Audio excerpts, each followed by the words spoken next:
பழனியிலே சந்நியாசி தணிகையிலே சம்சாரி உன் கணக்கு புரியலையே முருகா ஆறு படை மீதிலே 100 முகம் காட்டுற ஆறுதலை தேடுற எந்த முகம் காட்டுவ அறியாம தவிக்கிறேனே முருகா இந்த அப்பாவி கேட்பதென்ன தவறா ஆறு படை முருகனுக்கு அரோகரா நாங்க ஆறுதல தேடுகிறோம் அரோகரா கந்தவேலு குமரவேலு அரோகரா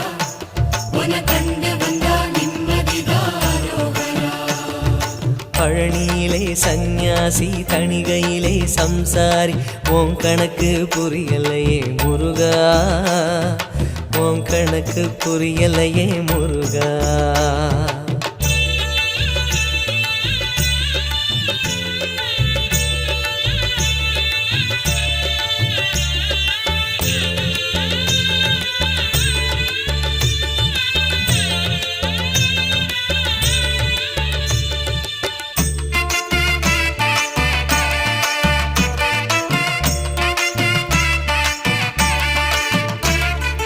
குழந்தை போல நடப்பதென்ன சுவாமி மலையிலே